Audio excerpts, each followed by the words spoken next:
जगत सारा क्षणिक है और आत्मा एक नित्य है। आत्मा का अनुभव बस एकमात्र नित्य है।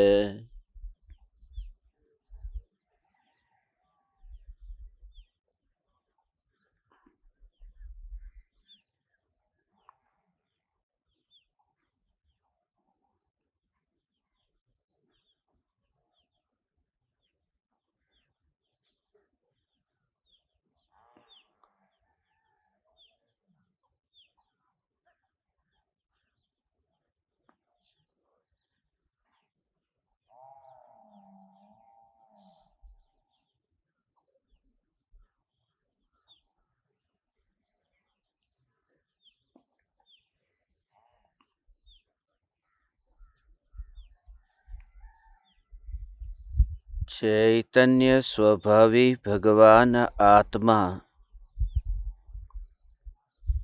अनादि अनंत शुद्ध चैतन्य मात्र है। ज्ञान मात्र है।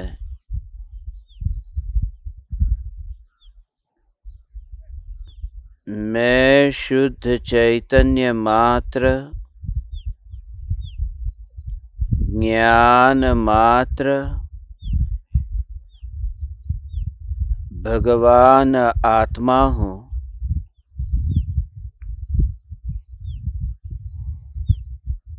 प्रति समय यह जागृति बनी रहे कि ज्ञान मात्र, चैतन्य मात्र भगवान आत्मा इस देह रूपी देवालय से सर्वथा भिन्न है और यही मैं हूँ। तत्व की भी श्रद्धा हो और अर्थ की भी श्रद्धा हो। चैतन्य सत्ता का स्वीकार भी हो और यह सत्ता मैं ही हूँ ऐसा भी स्वीकार हो। तभी तत्वार्थ श्रद्धानम सम्यक दर्शनम होता है।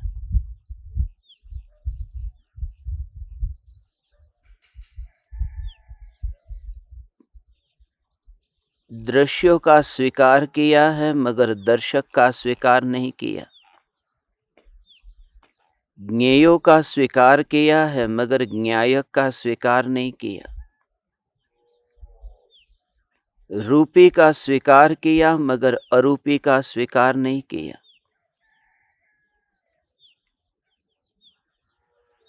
जो जानने में आ रहा है वह ज्ञान है, यही स्वीकार न हुआ और ज्ञान में ही ज्ञेयों की कल्पना करना, यद्यपि ये कल्पना भी ज्ञान तैयार नहीं करता है। इसलिए हे ज्ञान दीपक, तू ज्ञान स्वरूप ही है, इतना ही स्वीकार कर और इन कल्पनाओं से, इन कल्पनाओं के बोझ से, इन कल्पनाओं की नीची हीनता के बोझ से भी तो मुक्त हो जा कि मेरे में ये ज्ञान में ज्ञेयों की कल्पना क्यों होती है। वह भी मैं नहीं हूं, क्योंकि जब साधना में तो पहले चरण पर ही वहीं पर ही अटक जाता है। उस बोझ को लेकर के ही वहीं अटक जाता है कि यह मिथ्या मान्यता के बोझ वाला मैं परमात्मा। एक ओर से तो सुनता है कि मैं ही चैतन्य तत्व हूं और दूसरी ओर से कि मैं पापी भी हूं। पापी हूं ये सिर्फ बुद्धि तक ही सीमित रखना था, इसे ज्ञान तक ही सीमित रखना था, इसे श्रद्धा में नहीं लाना था, क्योंकि श्रद्धा में तो अनादिकाल से यही तो पड़ा है कि मैं पापी हूं। श्रद्धा में अनादि से यही तो मान्यता पड़ी है कि देह मैं हूं। इसलिए जो झूठी मान्यता है, उस झूठी मान्यता को जड़ मूल से निकालने की बात करते और फिर वहीं पर ही विकृति को मुख्य करते हैं। विकृति को मुख्य न करना कि ज्ञान जो जानता है, ज्ञान में जो जानने में आता है, वह ज्ञान है, वह जगत नहीं है। छोटे छोटे कदम भी एक लंबी यात्रा पार करने में सहायक होते हैं। ऐसे ही ये कुछ क्षण का ही चैतन्य तत्व विचार, यह भेद ज्ञान का अभ्यास, वह भी कहाँ तक पहुंचाएगा, उसकी तुम्हें कल्पना नहीं है, क्योंकि कल्पना भूतकाल के अनुभव के आधार पर होती है और भूतकाल में यह अनुभव कभी हुआ नहीं है। भूतकाल में स्वयं से साक्षात्कार कभी हुआ नहीं है, इसलिए इसकी कल्पना भी नहीं हो सकती। सिर्फ ये सुनाई देता है जिनको ये अनुभव हुआ है। जिसने इस रस को चखा है, उसके मुख से ये वाणी सुनाई देती है। ऐसे अनंत ज्ञानी पुकार कर गए, चैतन्य चैतन्य चैतन्य। उनकी पुकार से, भगवान आत्मा की पुकार से, शुद्धात्मा की पुकार से, पूज्य गुरुदेव श्री और परम कृपालु देव, उनकी अनुभूति, वह वाणी सुनकर के बुद्धि के स्तर पर तो समझ में आ सकती है कि जहां उन्हें देह का भान ही नहीं है, देह का पता ही नहीं है। देवालय का पता जब तक चलता रहे, तब तक देव के दर्शन कैसे होंगे। और ये देवालय के दर्शन करने वाला भी कोई भक्त नहीं है, ये भक्त भगवान के दर्शन करने आता है। वह भी जब तक देवालय को देखता है, जब तक मंदिर को देखता है, तब तक भगवान को नहीं देख पाता। मंदिर की दीवारों को ही देखता रहे और भगवान के दर्शन न करे, तो ऐसे ही वापस लौट जाता है। जैसे कोई शादी के लिए लड़की को ढूंढने जाए और घर की दीवारों को ही देख करके वापस लौट आए। अक्सर यही होता है। राख की दीवार को तो देखने वाले कम है, घर की दीवारों को देखते हैं ज्यादा। संपत्ति कितनी है, धन वैभव कितना है, ऐसे ही भगवान के मंदिर को ही देखते। इसलिए देखते हैं न, बड़े बड़े शिखरों वाला, ऊंचे ऊंचे शिखरों वाला, उन शिखरों के ऊपर कलश है, उससे भी न हुआ कि ध्वज वहां पर लहरा दिया, झंडा लहरा दिया। मंदिर को इतना सजाया, पूरी तरह से ऐसे सजाया, घंटे भी ऐसे बजाए कि रास्ते पर चलते हुए व्यक्ति को भी पता चले कि उस घंट के नाद को सुन करके कि यहां पर कोई भगवान है, मंदिर है, लाओ में जाओ। मंदिर का उद्घोष करने के लिए बहुत कुछ आयोजन किए। एक तो शिखर ऊंचा है कि जिस तक आवाज भी न सुनाई दे, वह दूर से देख करके भी पता चले। पहले के जमाने में तो इतने ऊंचे मकान नहीं थे ना, छोटे छोटे गांव में भी ऊंचे मंदिर के शिखर दिखाई देते, ध्वज दिखाई देता। उस मंदिर के ध्वज को देख करके ही लोग वहां तक जाते। गांव में पूछने की भी जरूरत नहीं पड़ती थी कि मंदिर कहाँ है। वहां पर आरती होती, आरती को सुन करके ही, वहां की आवाज को सुन करके लोग मंदिर चले जाते। वो मंदिर का जो उद्घोष है, ऐसे ही देवालय, देवालय को तो देख लेते हैं, पता तो मिल जाता है, मगर महल के भीतर जाग करके देखता नहीं है कि सम्राट कैसा है। महल में ही बैठा रहता है और सम्राट के दर्शन किए बिना वापस लौट जाता है। ऐसा ही एक बार नहीं, अनंत बार हुआ है। और भक्त यदि भगवान का दर्शन करना चाहे, तो भक्त के लिए भगवान के दर्शन करना दुर्लभ भी हो सकता है। बीच में कोई आवरण आ जाए, जैसे मैं दर्शन करता हूं और बीच में कोई व्यक्ति ही खड़ा रह गया, कोई और व्यक्ति दर्शन करने के लिए बीच में आ गया। कितना भी कहा है, मगर कैसे बचा जा सकता है कि भाई मंदिर के अंदर भगवान के दर्शन करो तो एक और होकर के दर्शन करो। मगर मंदिर पहले से ही इतना भरा हो कि तुम्हें अपने पैरों को भी ऊंचा कर कर के भगवान के दर्शन करने पड़े, इतना मंदिर भरा है, वहां बीच में आवरण आ गया। यदि भक्त को भगवान के दर्शन करना हो तो बीच में आवरण आ सकता है, मगर भगवान को ही भगवान के दर्शन करना हो तो वहां कोई आवरण नहीं है।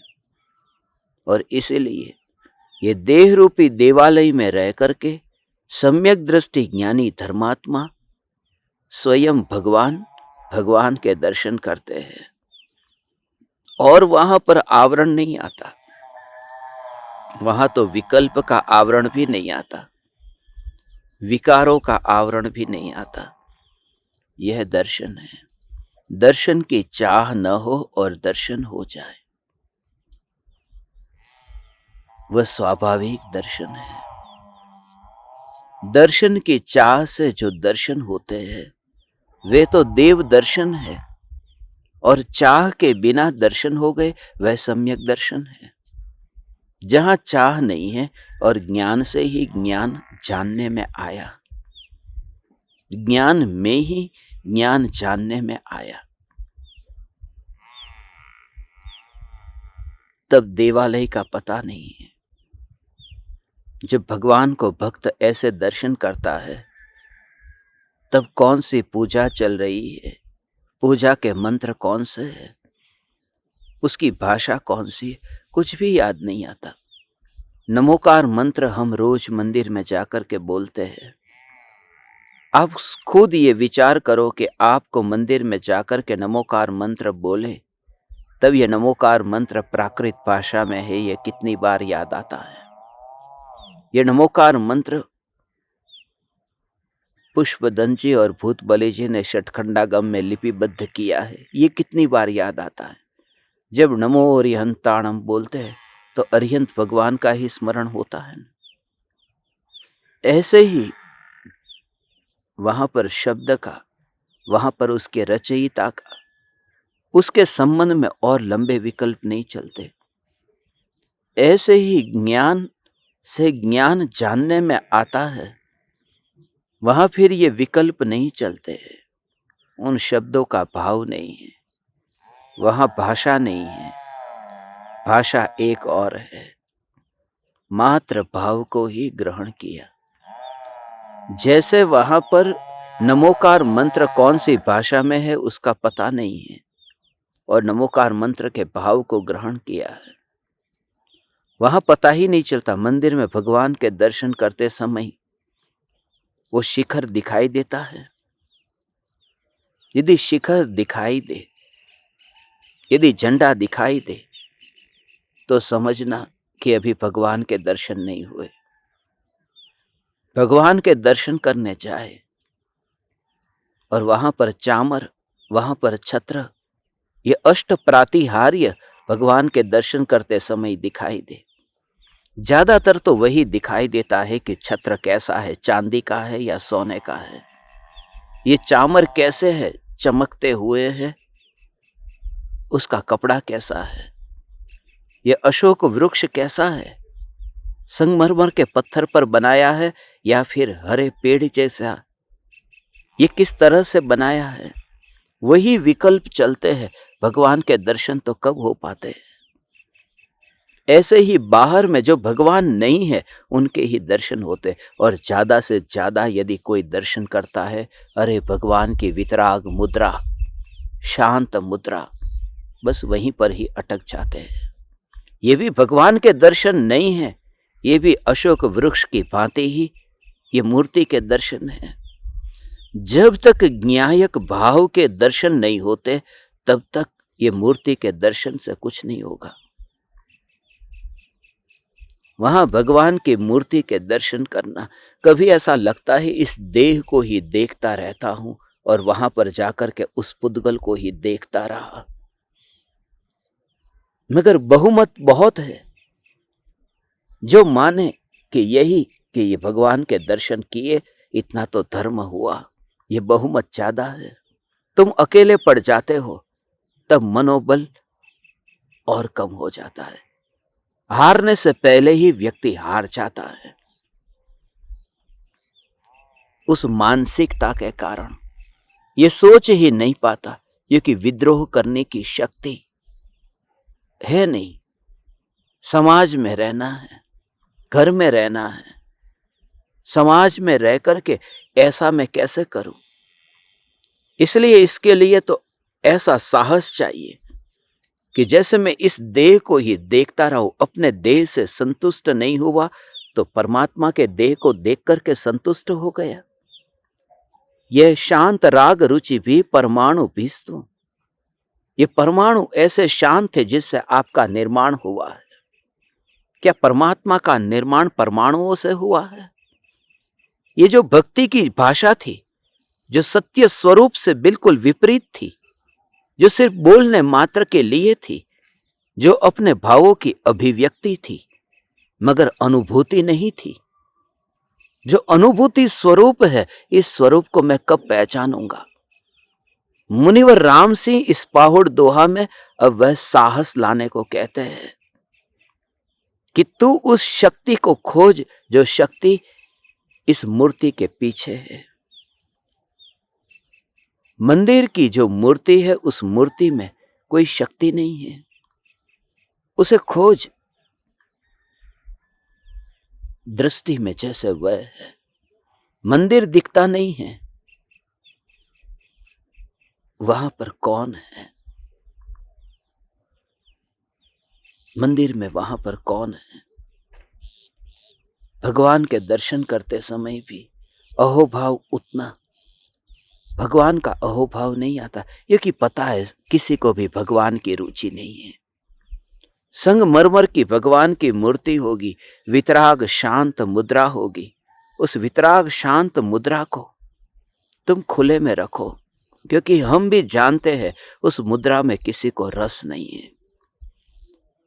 यह आप परमात्माओं ने एक बार नहीं अनेकों मंदिरों में जाकर देखा होगा।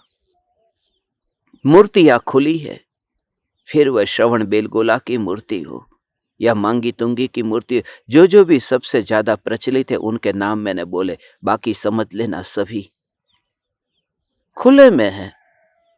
पता है कोई कुछ लेकर के जाने वाला नहीं है, मगर उस मूर्ति के नीचे जो दान पेटी है वहां ताला लगा है, क्योंकि यह भी समझ है मूर्ति पर ताला लगाने की जरूरत नहीं है, इस लक्ष्मी पर ताला लगाने की जरूरत है। महिमा उसकी है।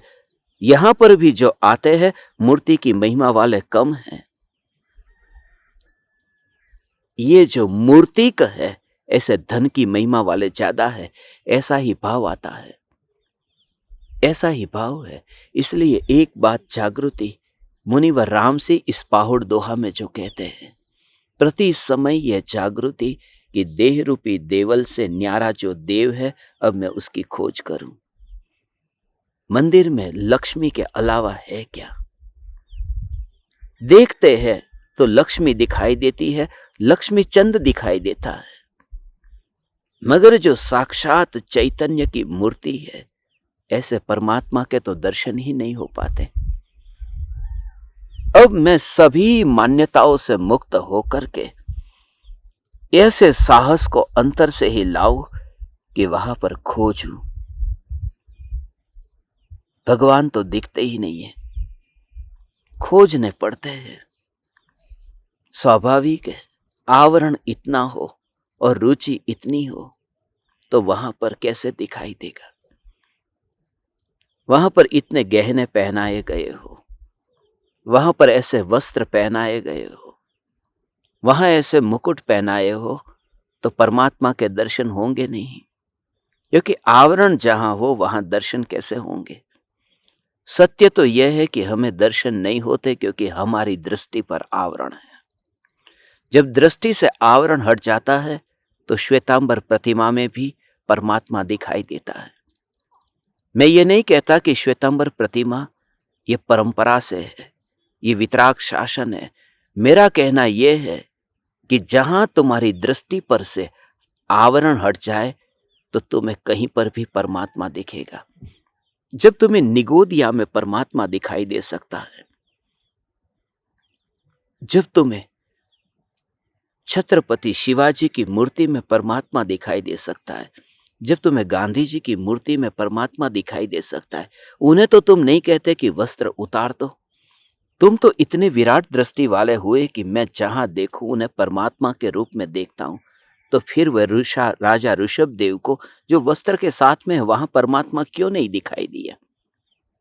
अरे उनकी बात छोड़ो, जो मिथ्या दृष्टि है उन्हें तो निर्ग्रंथ प्रतिमा होगी, उसमें भी परमात्मा नहीं दिखाई देगा। सामने परमात्मा होने से परमात्मा नहीं दिखाई देता, वरना समोसरण में सभी को महावीर भगवान दिखाई देते। समोसरण में सभी को महावीर भगवान दिखाई देते तो समोसरण से सभी जीव मोक्ष में जाते। अनंत बार केवली के आगे जाकर के भी कोरा क्यों रह गया? वहां परमात्मा के समोसरण में तो आवरण तो नहीं था ने, वे तो निर्ग्रंथ परमात्मा थे ने, वे तो दिगंबर थे ने। मगर तेरी दृष्टि दिगंबर नहीं थी, तेरी दृष्टि पर कपड़े पहने हुए थे, उस मिथ्यात्व के कपड़े पहने हुए थे। पूरा जोर अपने पर ही ला, दुनिया में परिवर्तन करना छोड़ दे। विवेक है तुझे, विवेकी होना, मस्तक झुकाना, पूजा करना, वितरागी परमात्मा की पूजा करना। मगर ये मत कहना कि वहां वस्त्र होने की वजह से मुझे परमात्मा नहीं दिखते। स्वीकार तो यही करना कि मेरी दृष्टि में इतनी कमजोरी है कि मुझे वहां परमात्मा नहीं दिखाई देते। वरना जहां पर देखो वहां परमात्मा, वहां परमात्मा। भावों में तो वह परमात्मा। आटे का बनाया गया जो मुर्गा है, उसमें भी उसके मुर्गे को काटने में साक्षात मुर्गे का पाप लगता है कि मुर्गे को काटा है। कहानी में पढ़ा था ना हमने, आटे का मुर्गा बनाया है, क्योंकि वह आटे का है या महत्व का नहीं है, उसमें जीव के रूप में उसको देखा है कि यह असली मुर्गा है। ऐसे ही परमात्मा की प्रतिमा कैसी है यह महत्व का नहीं है, उसमें परमात्मा देखा या नहीं देखा है, उसमें परमात्मा दिखाई दिया। हमें मूर्ति ही दिखाई देती है। इसलिए जो अहोभाव, तुम्हें एक जगह पर भगवान के दर्शन करने जाओ तो वहां पर अहोभाव आता है कि अरे ये भगवान, मगर वह तो मार्बल की मूर्ति थी। यदि पता चले कि यह धातु की मूर्ति है, ये सोने की मूर्ति जैसी लगती है, चोरों को यह पता नहीं होता कि यह सोने की है या धातु की। वो तो यही समझते हैं कि चोर कि सोने की मूर्ति है। इसलिए तो कभी कभी मंदिर में से मार्बल की मूर्ति निकल जाती है, सोने की मूर्ति रह जाती, निकल जाती है, मार्बल की रह जाती है। वो चोर को ऐसा लगता है कि ये सोना होगा, पूरा लेकर जाओ। जैनियों के पास में पैसे ज्यादा होते हैं, हो सकता है ये मूर्ति भी सोने की होगी। भगवान को धातु के बनाने की जरूरत नहीं थी, मगर अहोभाव आता है। और जिसे मार्बल में कम अहोभाव आए और धातु में ज्यादा अहोभाव आए, छोटी मूर्ति भी बन सकती थी। मगर हम रत्नों की मूर्ति बनाने में कि यहां से रत्न की मूर्ति निकली है, जमीन में से निकली है, इन्होंने रत्न की मूर्ति विराजमान कराई है। उसकी रुचि चैतन्य रत्नाकर में नहीं है, जड़ रत्नों में है। उसकी रुचि चैतन्य धातु में नहीं है, ये जड़ धातु में है। उसकी रुचि अमूर्तिक सत्ता में नहीं है, जो त्रिकाल घनपिंड है। उसकी रुचि मूर्ति में है, जो छेनी हथौड़ी से तैयार हुई है।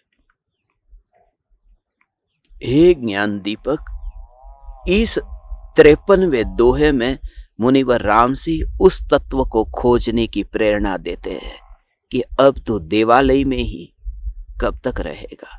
उस देव की भी तो खोज कर, देवालय माने वह शिखर नहीं, देवालय माने भगवान की मूर्ति। ये भगवान की मूर्ति देवालय है, वह भगवान नहीं है, वह देवालय है। जो देह है वह देवालय है, और भगवान की मूर्ति वह तो देह है। वहां कान है, वहां आंख है, वहां नाक है। ये परमात्मा को कान नहीं होता, ये परमात्मा को आंख और नाक नहीं होते। ये जो पूरी नग्न मुद्रा है, ये तो देह की मुद्रा है, ये परमात्मा नहीं है, ये देवालय है, ये देव नहीं है। देव तो अरूपी है, जिसका भाव करके अंदर से हम पूजा करते हैं। बाकी वहां तो भगवान है ही नहीं। भगवान की स्थापना है, अच्छे शब्दों में स्थापना है। सत्य यह है कि कल्पना है।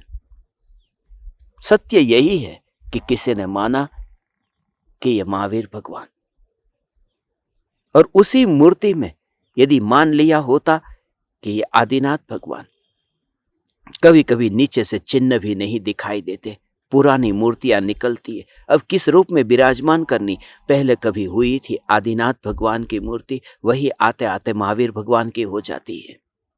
चिन्ह दिखाई नहीं देते, क्योंकि पता तो चिन्ह से चलता है ना, अब चिन्ह का तो पता नहीं है। बाकी मूर्ति के आकार में तो, मूर्ति की मुद्रा में तो कोई फर्क दिखता नहीं है। इन मंदिरों से तुम कब उठोगे, इन मूर्तियों से कब उठोगे? इन मूर्तियों से उठने का अर्थ देवालय से उठ जाना है।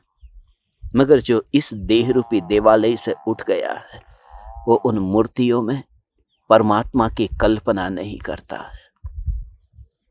उन कल्पनाओं से मुक्त होना है, कल्पनाओं से मुक्त होना है। भावों से ही भावों से कोई देखे कि ये क्या कर रहा है, क्या कर रहा है, उसके भाव है न, ये भाव है। मगर सत्य तो यही है कि ये सब विचारों का, विकल्पों का खेल है। यही है, विकल्पों का खेल है।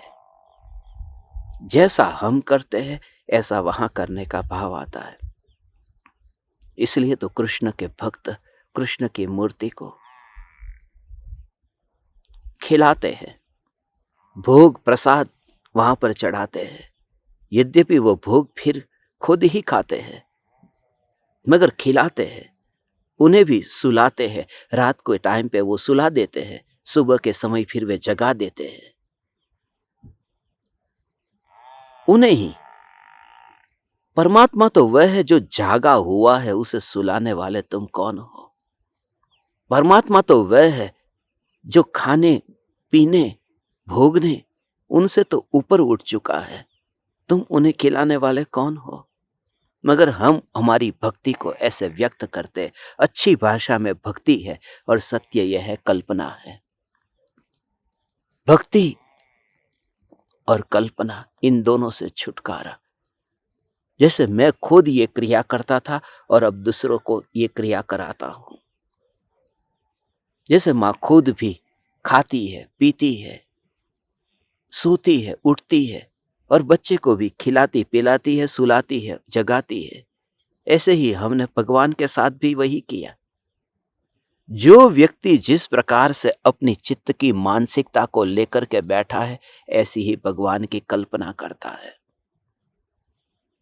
ऐसी ही कल्पना करता है। एक व्यक्ति को पूछा, सत्य कहा, प्रामाणिक था, बहुत कम प्रामाणिक मिलते हैं ऐसे। यूरोप में एक व्यक्ति मिल गया और उसको पूछा कि तूने ईसाई धर्म क्यों अंगीकार किया? उसने कहा, मुझे दो चीजों में ज्यादा रस है। एक तो ऐसी मछली जो सूखी हुई मछलियां, और दूसरा शराब में वाइन। इस वजह से मैंने ईसाई धर्म को अंगीकार किया, क्योंकि ईसाई में ये दो की छूट थी। जीसस वाइन पीते थे और जीसस को खास प्रकार की मछलियां ज्यादा पसंद थी। जीसस मांसाहारी थे और बाइबल में इसका बहुत उल्लेख है। बाइबल में इसके बारे में जीसस की मछलियों का वर्णन है। इस पर कभी एक सत्संग होने वाला है। मगर उन्हें जो चाहिए था कि शराब पीनी थी और मांस खाना था, वो उसमें बताया है। बोले मुस्लिम नहीं हुआ क्योंकि मुस्लिम में मांस खाने की छूट है मगर शराब पीने की छूट नहीं है। जैन नहीं हुआ क्योंकि जहां मांस और शराब दोनों की छूट नहीं है। हम वही करते हैं जो हमारे अंदर में रस होता है, तो हम उन्हीं मान्यताओं को चुनते हैं जो हमें करना है। ज्ञानी अर्थात अब वह फंसता नहीं है, उन्हें कोई जंजीरों से बांध नहीं सकता। वो सत्य जब उसे दिखाई देता है, सत्य दिखाई देता है तो जंजीरों से कैद कौन होगा। जब दरवाजा खुला दिखाई देता है, फिर भी इस कारागृह में बंद कौन रहना चाहेगा। मुनिवर राम सिंह के इस दोहे को हम पढ़ते हैं और उन भावों को समझते हैं।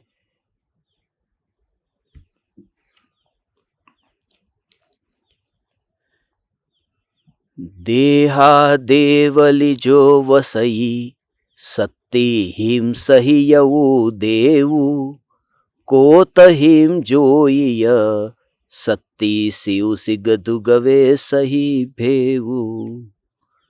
देह रूपी देवालय में जो शक्ति सहित देव वास करता है, हे योगी वह शक्तिमान शिव कौन है, इस भेद को तू शीघ्र ढूंढ। देह रूपी देवालय में शक्ति सहित देव वास करता है। देह ही देवालय है, ये देह देवालय है।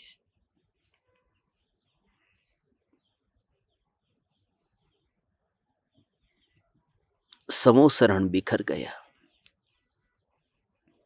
और सम चतुरस्र संस्थान,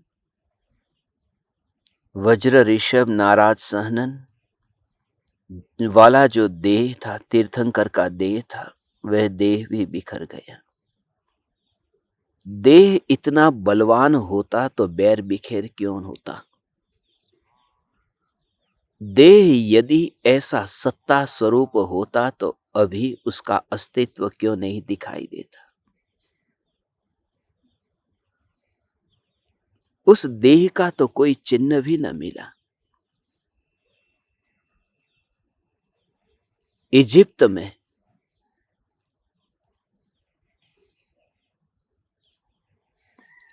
ग्रीनलैंड में, नूक में और भी अफ्रीका में कुछ जगह है जहां इतने हजारों बरस पुराने मम्मीज मिलते हैं। 3000 बरस पुराने, 6000 बरस पुराने। तुम्हें कभी यह विचार आता है कि जो 3000 बरस पुराना मुर्दा आज वहां पर पड़ा है, मुर्दा टिका न, कैसे भी रह के टिका न। सीधा सादा व्यक्ति था, कोई मांसाहारी होगा क्योंकि उन देशों में तो उसके अलावा कुछ खाया जाता हो ऐसा कोई उल्लेख नहीं आता।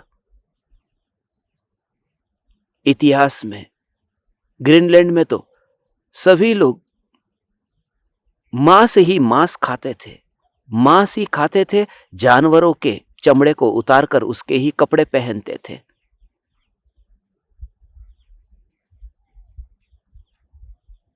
जानवरों की हड्डियों से ही फिर वे पात्र बनाते थे।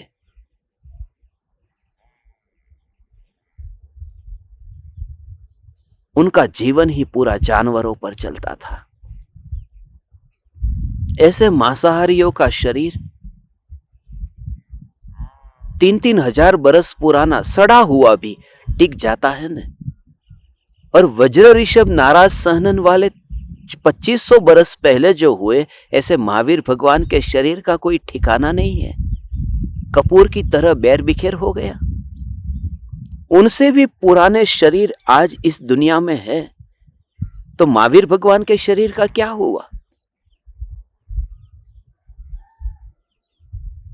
यह कहना चाहता हूं कि इतना बलवान शरीर भी जब बैर बिखेर हो गया है तो उसके बल का क्या कहना। बलवान तो वह है जो टिक करके रहे। और इसलिए कहता हूं कि वो ममीज जो है, वो ममीज भी इतने बलवान नहीं है। कि टिक करके रहे।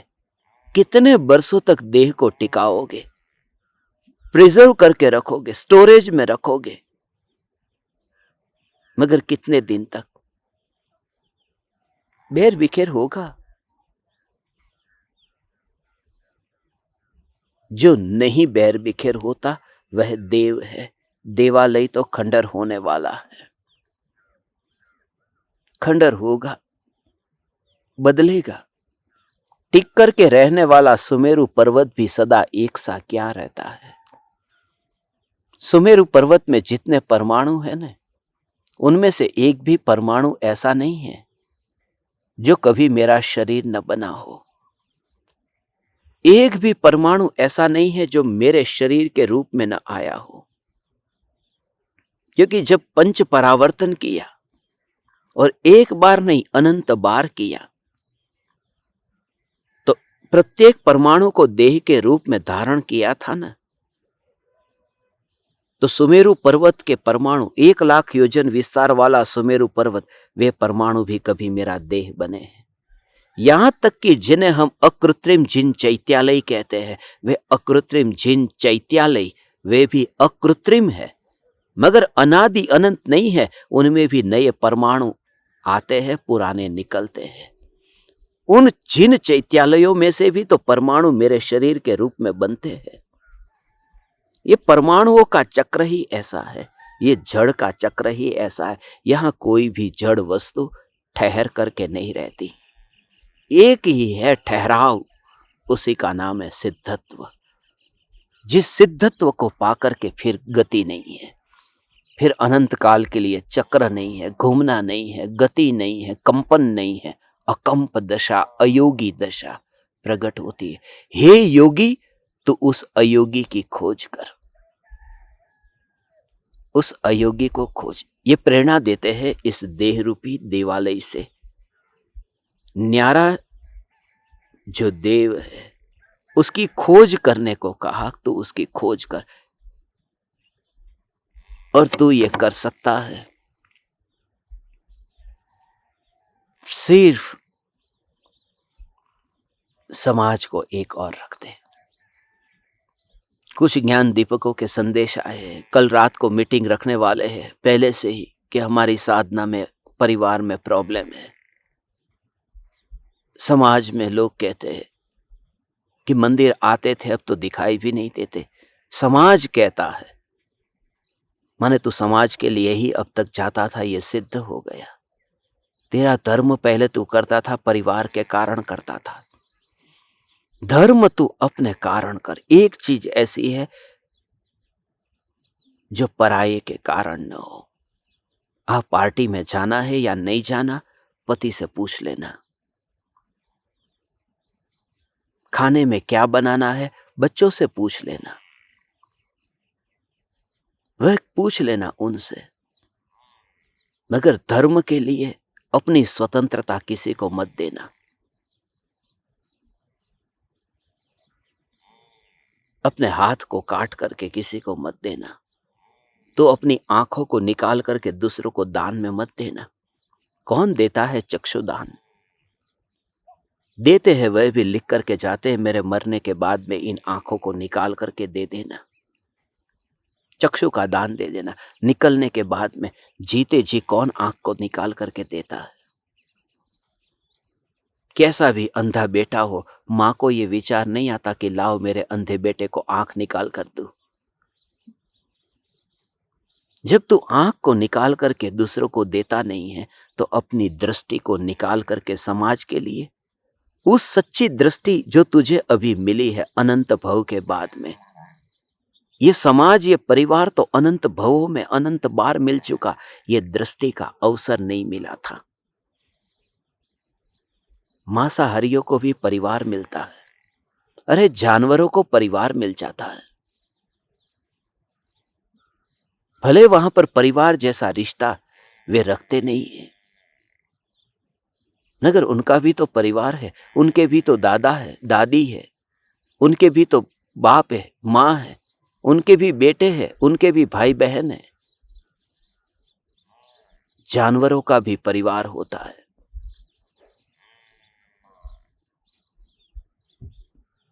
तो परिवार के कारण, समाज के कारण।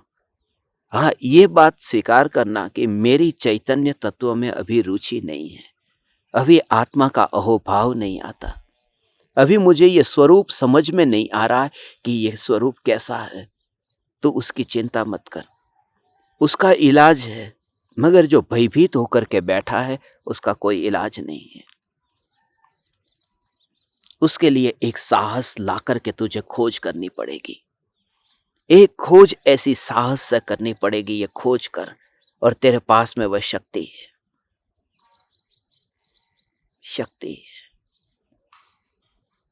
एक बच्चा है, स्कूल जाता है, स्कूल से वापस आया,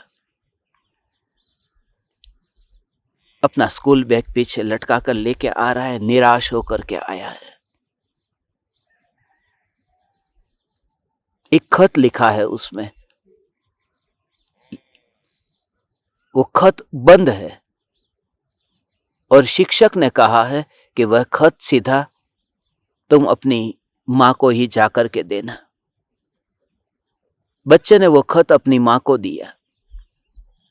मां ने उस खत को पढ़ा। बेटे ने पूछा है कि क्या लिखा है। मां ने कहा, बेटा इसमें लिखा है कि आपका बेटा पढ़ने में बहुत होशियार है, इतना इंटेलिजेंट है, इतना बुद्धिमान है कि आपके बुद्धिमान बेटे को पढ़ाने के लिए हमारे पास में ऐसे बुद्धिमान अध्यापक नहीं है। आपके बेटे को किसी और बुद्धिमान अध्यापक जहां पर हो, ऐसी जगह पर भेजो और वहां पर पढ़ाओ।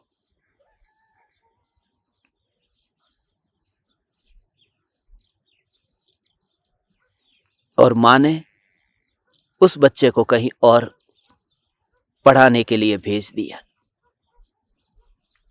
और जगह जाकर के बच्चा पढ़ा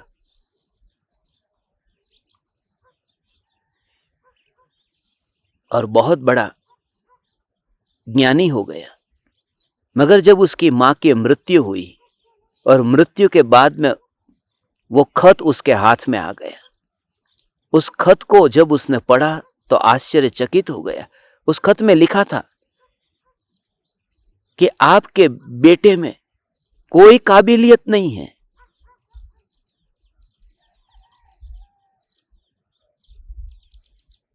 उसे अपने घर पर ही रखो और अपने घर पर ही पढ़ाओ। हमारे पास में हम अपनी बुद्धि, अपना दिमाग खराब कर करके थक गए हैं, अब आपके बेटे को आप ही पढ़ाओ। उस बच्चे को भरोसा नहीं हुआ कि फिर भी मां ने मुझे पढ़ाया दूसरे स्कूल में, मां ने मुझे नहीं बताया। कितनी हीनता। पहले शिक्षक ने कैसा कहा है, मगर दूसरा शिक्षक उसे पढ़ाता है और वही व्यक्ति आगे जाकर के दुनिया का सबसे बड़ा वैज्ञानिक बनता है, जॉर्ज अल्बर्ट आइंस्टीन। किसी ने सोचा था कि वो आइंस्टीन ऐसा होगा, जब वो स्कूल में जाएगा तब उसको स्कूल से निकाल दिया जाएगा। भगा दिया गया है आइंस्टीन को। मगर विज्ञान के क्षेत्र में जितनी खोज आइंस्टीन ने की है, उतनी किसी ने नहीं की। जिस प्रकार की खोज आइंस्टीन ने की है, ये खोज से मुझे ये याद आया कि मुनिवर राम सी कहते हैं कि तू खोज कर। अब तू कहता है कि मैं खोज कैसे करूं, मैं तो समाज में अभी फंसा हूं और मुझे तो सभी ने कह दिया है कि तेरे पास में वह दम नहीं है। मेरे को समझ में ही नहीं आता। अब कल रात को जो सत्संग हुआ, उस सत्संग के बारे में आज सुबह मुझे किसी ने पूछा कि वो कल दूसरी शंका मेरी समझ में नहीं आई। मतलब दूसरी शंका कौन सी थी? बोले एक शब्द था कोई। अब वो शब्द तो बताओ तो मैं थोड़ा खुलासा करूं। वो शब्द भी याद नहीं रहता।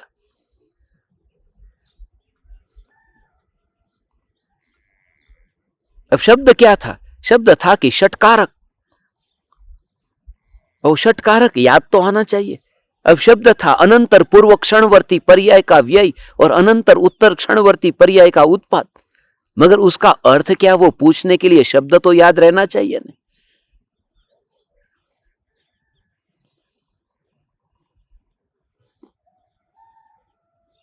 जिन्हें पाना है वो कैसे भी पा लेते हैं, जिन्हें करना है वो कैसे भी कर लेते हैं, खोज लेते। यूट्यूब का कल रात का वीडियो फिर हमने रिप्ले किया, फिर वो शब्द निकला, तब जाकर के पता चला। मगर पाने की चाहना तो हो, वरना स्वीकार करना कि नहीं है। मैं आप सभी की परिस्थिति को जानता हूं, आप में से कोई भी ज्ञान दीपक निकम्मा नहीं है। सभी काम लेकर के बैठे हैं, किसी ना किसी का काम है। किसी को खाना बनाने के लिए जाना है, सीधा ही सत्संग के बाद में नाश्ता तैयार करने जाना है। किसी को ऑफिस के लिए रवाना होना है, किसी को नहा धो करके अभी पूजा करने जाना है, मंदिर जाना है। सब काम लेकर के बैठे हो, मगर फिर भी मैंने सुबह सुबह आपको बुलाया, आप हाजिर हो गए ना। क्योंकि होना हो तो कैसे भी एडजस्ट कर लेते हैं। शरीर में शक्ति नहीं है, कोई देखो पैर को फैला करके बैठा है, मगर फिर भी सुनना था ने, फिर भी सुनना था ने, छोड़ा तो नहीं ने सत्संग। ये देखो कोई बच्चे को गोद में लेकर के बैठा है, सत्संग तो नहीं छोड़ा ने उसने। बच्चे की जिम्मेवारी भी निभानी है, घर में रहना है, परिवार के साथ रहना है, विरोध नहीं करना है, विवाद नहीं करना है। और ये सब करते हुए भी, अपनी व्यवहार ड्यूटी निभाते हुए भी धर्म करने का मौका मिला है, करते हैं ना। मुनिवर राम से यहां आप परमात्माओं के लिए ये कहते हैं, कितना भी तू जीवन में व्यस्त हो, तेरे से ये होगा।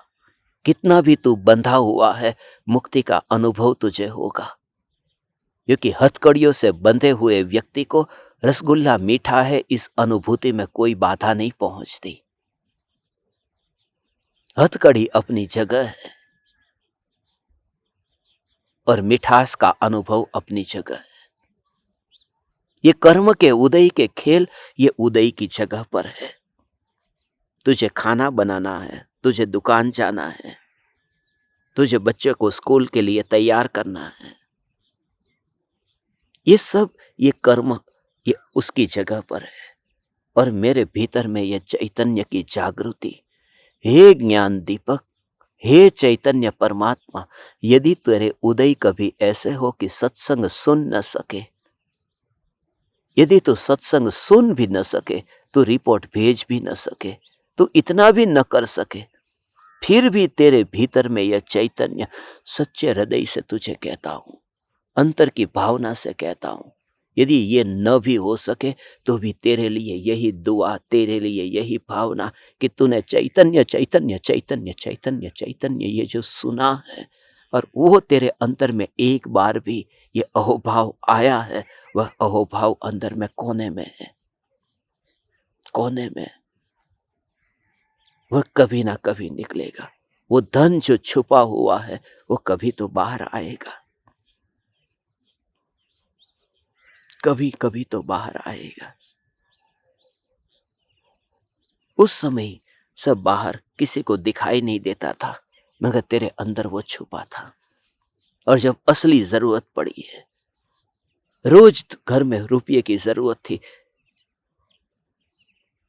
रुपये थे नहीं, तब वो पत्नी निकालती है अपना बचाया हुआ रुपया, रोज थोड़ा थोड़ा बचाती थी। दुष्काल हुआ, दुकान नहीं चल रही, कोरोना के टाइम पे जब ये दुकानें बंद हो गई, ऑफिस बंद हो गई, काम धंधा बंद हो गया, तब बहुत से लोगों के घर चले थे। कैसे चले उनके घर? बहुत से लोगों को मैं जानता हूं जिनकी पत्नियों ने जो रुपये बचा करके रखे थे, वो बचाए गए रुपये उस समय को काम में आए थे। अपनी खुद की बचत थी, पति को पता भी नहीं था, मगर वो पता चला, अरे तेरे पास में, कि हाँ मैंने बचा करके रखे थे, जाओ बाजार से अनाज लेकर के आ जाओ। मैं आप परमात्माओं से कहता हूं बचाया हुआ है ने तेरे अंतर में मैं चैतन्य, ऐसा संस्कार अंदर में एक बार कहीं सुरक्षित पड़ा रहेगा तो कभी ना कभी जब दुष्काल आएगा, जब अकाल आएगा, जब तेरे ऊपर पहाड़ जैसी प्रतिकूलता आएगी, उस दुष्काल में, उस दुष्म काल में, उस कली काल में, उस कलयुग में भगवान तुझे ये संस्कार उदित होगा, तेरा अंधेरा दूर होगा, तेरा अंधेरा दूर होगा इसी बल से। इसलिए मैं आप समस्त परमात्माओं की परिस्थिति को जानता हूं कि उदय सभी के अलग अलग है, सभी की परिस्थितियां बहुत विकट है, संसार ही विकट है, मगर उन संसार की विकट परिस्थितियों में भी समय निकालना ये हम पर है। रात को 1 घंटा कम सो लेना, मगर सत्संग सुने बिना रात को सोना मत। सुबह थोड़ा 1 घंटा जल्दी उठ लेना, मगर सत्संग को मत छोड़ना। परिस्थिति कैसे भी होगी, मगर उस परिस्थिति में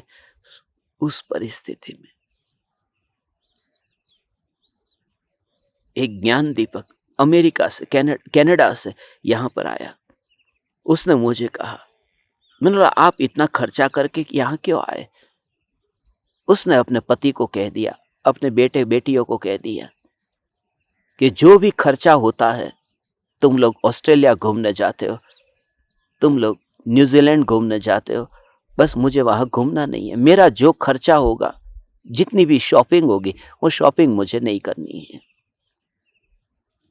बस उतने में मुझे खर्चा नहीं कर, मैं आपके साथ हूं, मगर वो खर्चा मुझे नहीं करना। उस धन को बचा करके मुझे उमराला में पर्यूषण में जाना है। जिसे करना है वो कैसे भी करके, जैसे वहां धन बचा लिया, ऐसे ही कोई समय बचा लेता है, और ऐसे ही कोई अपने परिणामों को बचा लेता है, भावों को बचाता है कि इस जगह पर मेरे परिणामों को बिगाड़ना नहीं है, इसे बचा करके रखो, अपने परिणामों को बचा करके रखो। हे ज्ञान दीपक, तेरे उदय कमजोर है, तेरा ज्ञान कमजोर नहीं है। उदय की धारा में बहुत मैल है, मगर ज्ञान की धारा निर्मल है। ये उदय उछलते सागर की तरंग की तरह है, मगर तेरी ज्ञान की सरिता सहज धारा प्रवाह से बहती है, जहां न उछल कूद है। और सागर की उछल कूद उतनी है, कितना भी विराट सागर हो, उस सागर का पानी काम में नहीं आता। इस नदी में से एक लोटा पानी भर लो, काम में आएगा।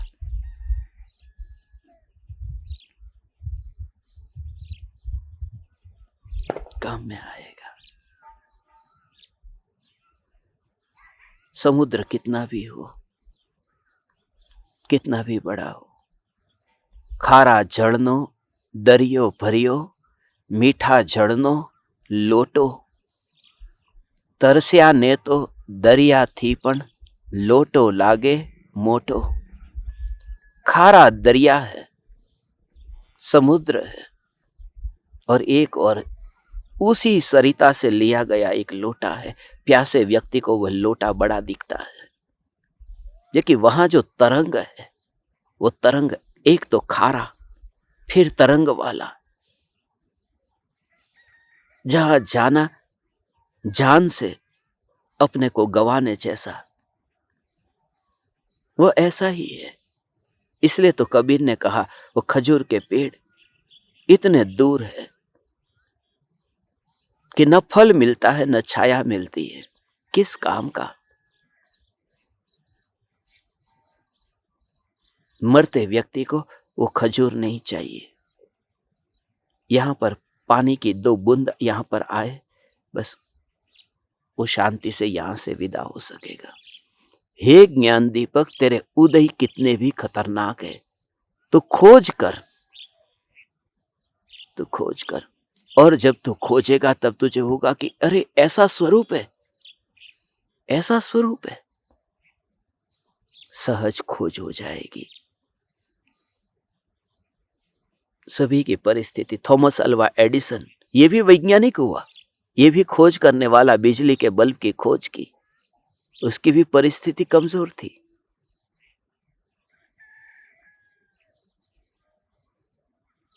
कहां कहां से कौन कैसे निकलते हैं, हीरे निकलते हैं खदान में से।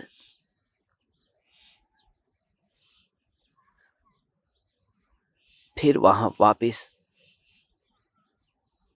कोई सोच भी नहीं सकता कि कौन सी खदान में से ये निकला।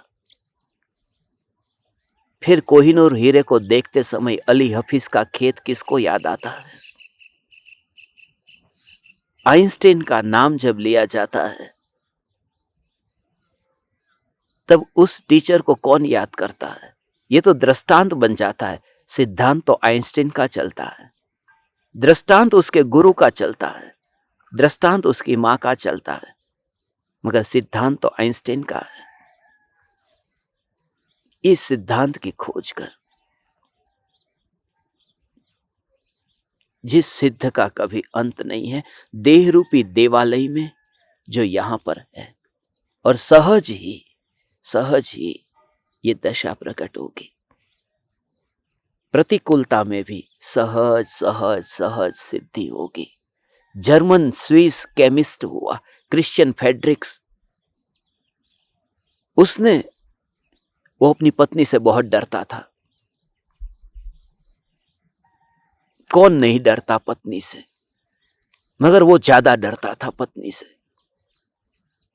खोज कुछ करना चाहता था, मगर घर में कहीं ना कहीं इधर से उधर केमिकल कोई। एक बार ऐसा हुआ कि कुछ केमिकल लेकर के वो इधर का उधर मिला रहा था, और तभी पत्नी आ गई। अब वो गिरा हुआ था डाइनिंग टेबल के ऊपर केमिकल। उसने वहां पर जो एप्रॉन था, वहां पर वो कपड़ा था कॉटन का, उस कॉटन के कपड़े को लिया और उसे पोंछा, और पोंछ करके अभी वो गीला है, पत्नी आएगी तो पता चलेगा कि ये गीला कपड़ा है। उसने वहां पर गैस के पास में, अग्नि के पास में, वहां पर उसे सुखाने के लिए भी रख दिया कि जल्दी से जल्दी सूख जाए। और वहां पर ऐसा ऑटोमेटिक प्रयोग है, कॉटन के वो सेल्यूलोज पर नाइट्रोजन की प्रक्रिया ऐसी चली कि नाइट्रोसेल्यूलोज की खोज हो गई। अणु बम की खोज भी हो जाती है पत्नी के डर से।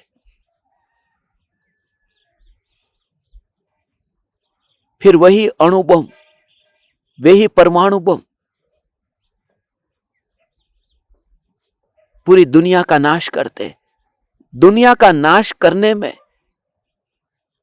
ये फेडरिक स्कॉनबिन ये कारण नहीं है, वो पत्नी कारण है।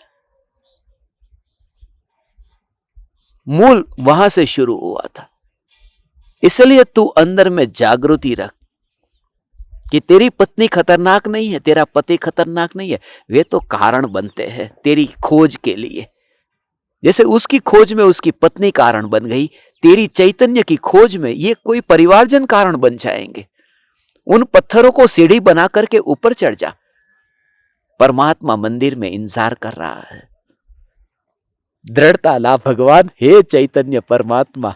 एक भी ज्ञान दीपक यहां कमजोर नहीं दिखता, उदय का मारा नहीं दिखता। अंतर में चैतन्य का जोर, चैतन्य की मस्ती बनी रहे। ऐसी मैं आप परमात्माओं के लिए प्रार्थना करता हूं, भावना पाता हूं। आज सुबह सुबह आप सभी के दर्शन हुए, साक्षात जीवंत परमात्मा को देखा। अब मैं और किन परमात्माओं के दर्शन करने मंदिर में जाऊं? सच कहूं तो कभी ऐसा लगा ही नहीं मुझे।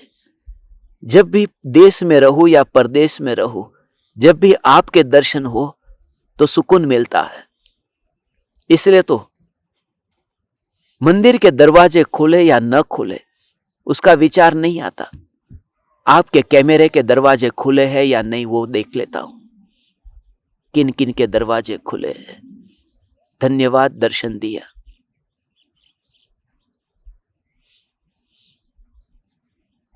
आपके ऐसे ही दर्शन मिलते रहे, अभी मांग करके मिलते हैं, कभी बिन मांगे भी मिलते रहे। ऐसी भावना, अभी विकल्प से मिलते रहते हैं, कभी निर्विकल्प होकर के मिलते रहे।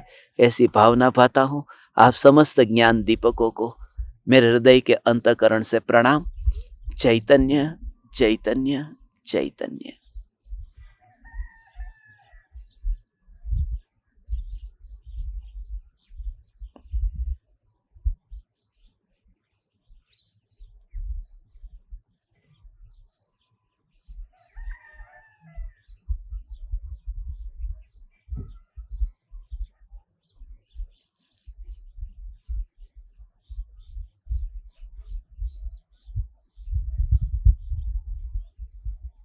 अहो अहो श्री सद्गुरु करुणा सिंधु अपार, इस पामर पर प्रभु किया अहो अहो उपकार, अहो अहो उपकार। देह सहित जिनकी दशा वरते देहातीत, उन ज्ञानी के चरण